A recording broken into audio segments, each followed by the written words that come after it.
Hello everyone and welcome back to your piano lesson. If you are here for the first time, I am Gianluca Fronda, your virtual piano teacher. If you want to discover interesting facts about me, you can watch the introduction video of this channel. I'm leaving the link in the description of this video, where you will find also the link for my artistic channel, Gianluca Fronda, pianist and composer, if you're interested in original music and covers. Talking about this channel, don't forget to subscribe and let me know about yourself by commenting. Tell me when you have started, if you're finding my channel interesting and you're improving your skills also thanks to my videos. And don't forget also to share with your friends if there is anybody interested in piano music, anybody that you know. So now time to go to our lesson. Today I want to finally talk about a piece that was supposed to be recorded previously. Is the Andante in A, the A2 piece, and from the grade 5 piano exam pieces ABRSM 2019 and 2020.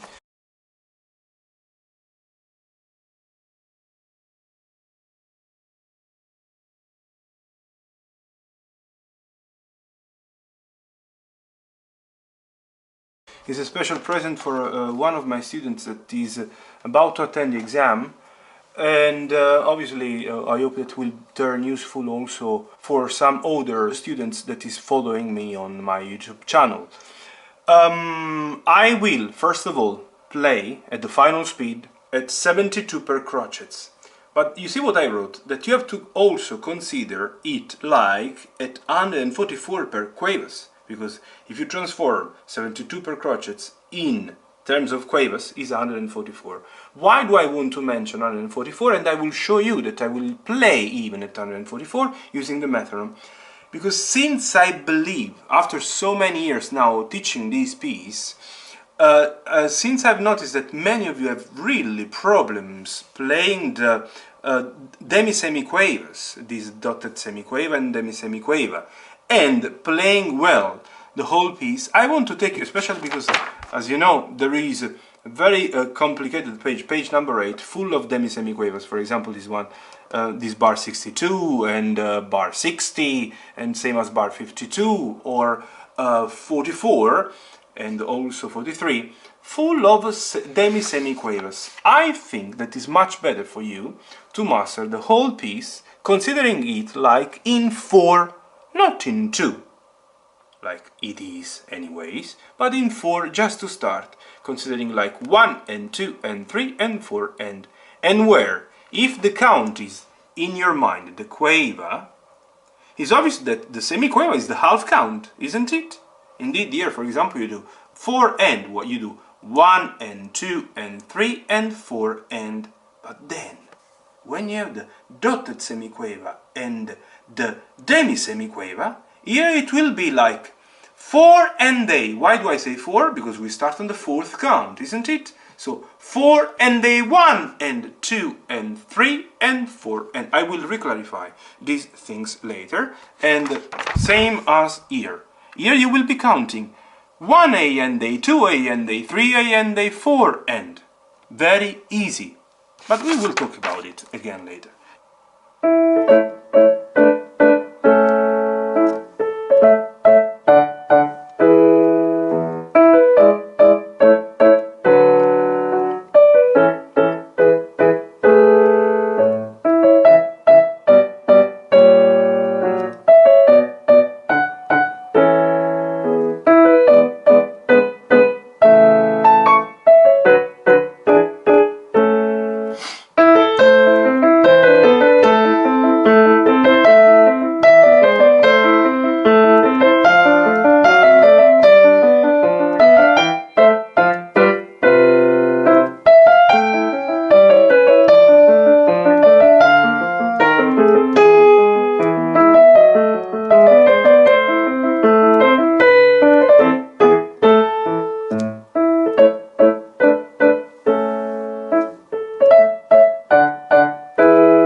Sorry for the very bad noise from outside. I can't really control these things.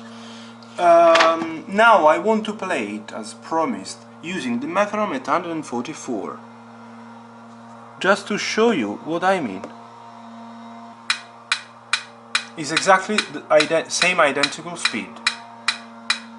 1 and 2 and 3 and 4 and 1 and 2 and 3 and...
Voila! So this is the Andante in A, played using the metronome at 144 per quavers. Now there are a few things that I want to tell you before playing it at slower speed, again with the metronome. First of all, I was mentioning, here you have to definitely count 4 and A, 1 and 2 and 3 and 4, and I show you in practice when you study for the preparation, yeah? From the slow speed up to the highest, then you will get used and you won't need to count anymore. 4 and A1, 4 and A1 and 2 and 3 and 4 and 1. Again, 1 and 2 and 3 and 4 and A1. And why do I mention this A?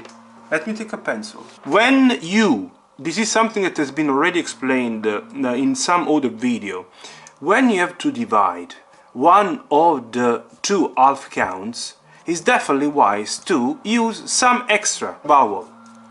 For example, in general we count 1 and when we have two subdivisions, they could be either two quavers or, like in this case, we consider the semiquavers as half counts. But let's maybe skip completely the concept of quavers in this case. So the quaver is the count. Count, quaver. Single quaver equal, if it's, yeah, then the couples are obviously joined together, but you don't need me to mention because it's even written here. So the count is the quaver, or the eighth note. The semiquaver, half count, is the semiquaver, half count, the semiquaver. Okay, you see, this is a single semiquaver. Two semiquavers look like this, yeah? Count, quaver, half count, semiquaver. The demi-semiquaver is the quarter of count, is the half of the half count. Quarter of count, pay attention. And that's why I want you to now, but if here we do number and end, when we count, in this case, here, that we have to divide even more the second half, we can definitely use an extra element that is straight after the number and the end. That's why I mention it. And here we are. This is the way you will be counting this rhythm. So this is the semiquaver, this is the demi-semiquaver, this is the dotted one, and you do number end is here. Yeah, imagine that obviously you have to respect the length of the first half count. At this point will fall the end. You say end, number, and A. Let's use a simple A letter. But remember that the length of the second half has to be identical to the length of the first half. Number and A, number and A, number and A, number and A, number and A, number and A. You see? Number and A, number and A, number and A, one and A, one and A. In this case, in this specific case, is 4 and A. And you play on A, you play on number 4 and on A. This is valid also here, is valid also here. This is a simple and normal couple of half counts where you will do 4 and. Okay? Then let's now go straight to the complicated passages. Here, for example, here also you are facing the second count. So you are exactly in the second count. You do 1 and 2 and A. Here it's even played, is expressed by the sound, the and. 1 and for the B, 2 where there is the dot, and A. And this is another important point that has been clarified. Now let's go to this page. Before playing it indeed at slower speed, I want you to study with me the rhythmic variations that I am teaching in many videos now. And let me take the example. Here we are. These are the rhythmic variations that I'm teaching constantly now. We have to always consider now that we transform these demi-semiquavers that are like in the past the semiquavers, because I started teaching the rhythmic variations using the semiquavers, passages full of semiquavers. Doesn't matter, whichever is the length of the single note, it's important that they are identical in terms of length. You can transform then every single even passage made of blocks, so quadruplets of notes. In this way, you can transform them in this way to strengthen the fingers and the passage. Now, variation number 1. The first one has to be 3 times the length of the second note, and we consider the single couples, first couple and second couple. Look, you can definitely then iterate this passage. You can play it 4 times in this way. So the passage is but then with the variation will become as much as you need. Let's do the second one. The second one is the inversion. The second one is 3 times the length of the first.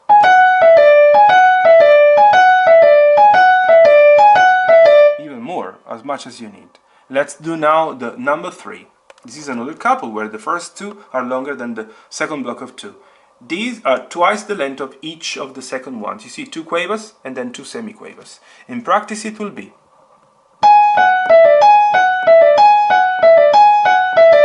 Now let's do the number 4. Number 4 is the inversion. First of all the 2 semiquavers and then the 2 quavers. Let's do now the number 5. It's the first of a block of 4 variations that is quite interesting. The pause now is on the first. Imagine that you are creating a kind of triplet. 1, 2 and 3, yeah? 1 and 2 and 3 and 1 and 2 and 3, and this is what you should keep in mind.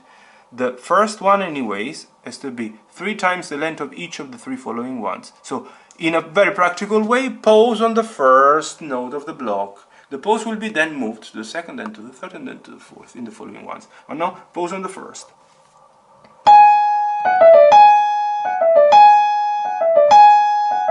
You see? So 1 and 2 and 3 and 1 and 2 and 3 and 1 and 2 and 3 and 1 and 2 and 3 and... Now let's move to the second one, the number 6. Second of this block of 4, where the pause is on the second note. It's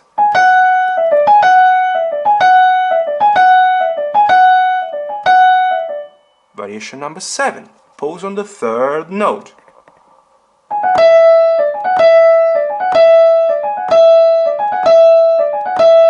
As many as you need. Variation number 8. Pause on the last one of the block. It is.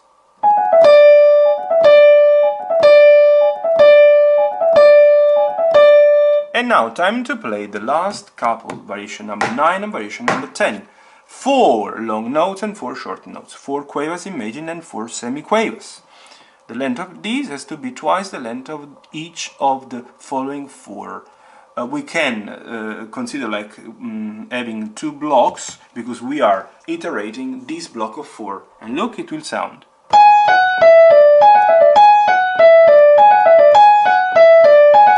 As many as you need. Variation number 10, inversion of the number 9. First of all the fast one and then the short one, the slow ones.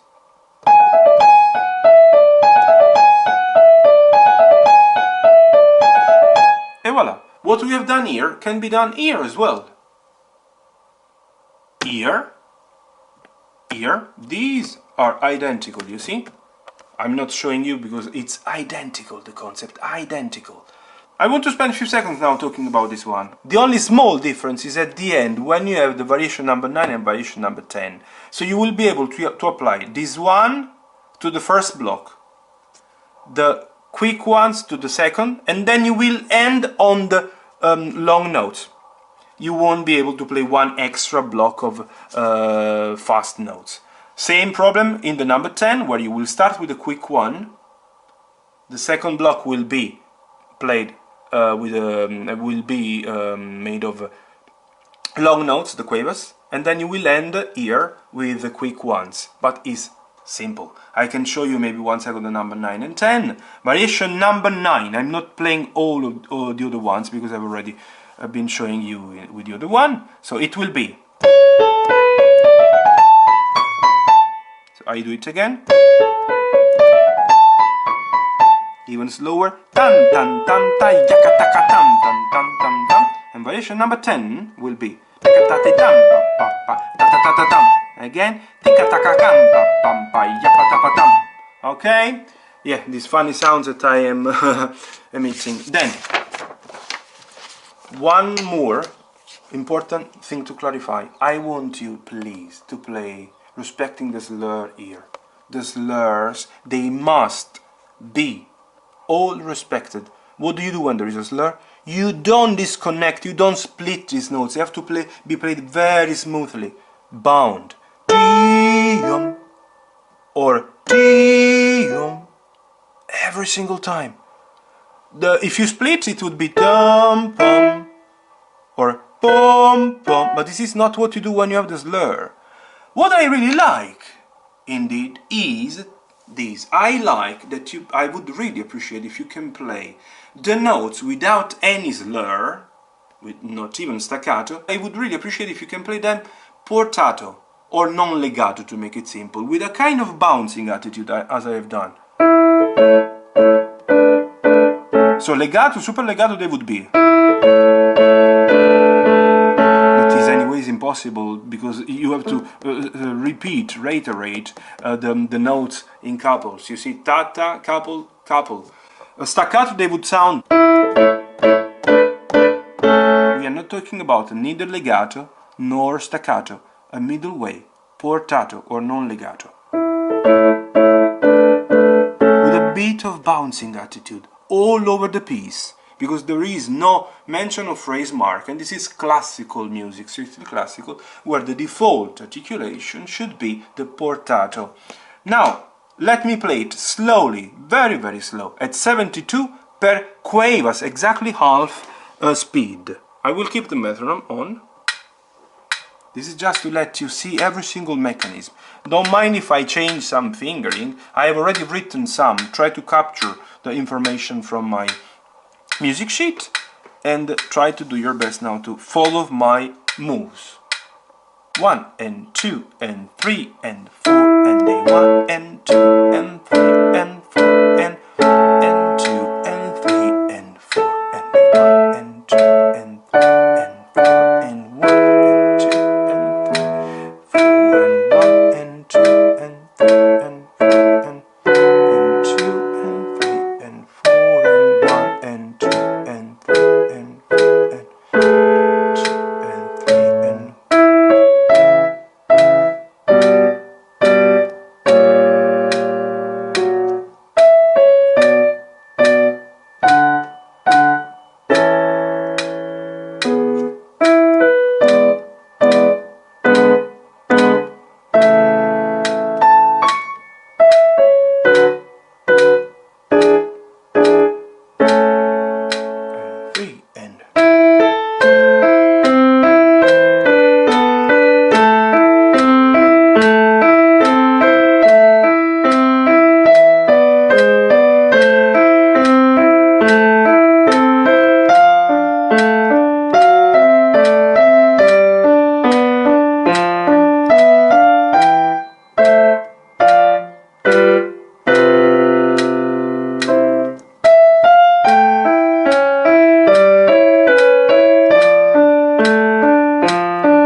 Voilà, the very slow performance was exactly for letting you check the rhythm, the disposition of the notes, the position of the notes in the bar, some fingering, some suggestion, the evenness of some passage, but nothing less, nothing more. One big suggestion that I want to give you, and then I stop, regarding how to study the piece in general. First of all, study small blocks, please. And then you have to definitely use the metronome. Since now I have been showing you how it sounds at 72, you might even start from 72, making a very big plan, increasing the speed every day, 5 speeds per day. If, for example, you would start from 52, yeah, we are halfway at 72. You can do, considering it per quavers, you can do 72, for example, 74, or even 76. Then we do 80. Then you can do 84, and then 88. Yeah, this is the first day. If you see then that 88, even the start of the second day, will be easy, push it up. So you delete 72, you start from 76, and you can add then 92. And then you can do the same. As soon as 92 will become easy, you can start from 80, and you will add 96. This is the way you have to study. Increase the speed step by step, but use every time you study, every day, at least 5 metronomical speed. It's needed to empower the middle speed. This one is really likely that is your real speed when you are at this stage, yeah, obviously. These are the preparation, these are for the preparation, these are to push it up.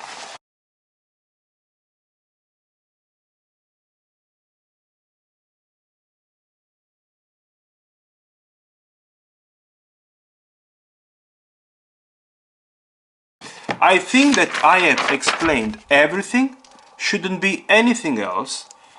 I don't think that there is anything else that you should miss, that I have missed in the explanation. So, anyways, in case there is something that I didn't mention at all, and you think that is definitely needed for you, simply let me know by commenting, or let me know in person in case you are one of my private students. If it's the first time that you're landing on this channel thanks to this video, don't forget to subscribe, and see you in the next video. Bye bye.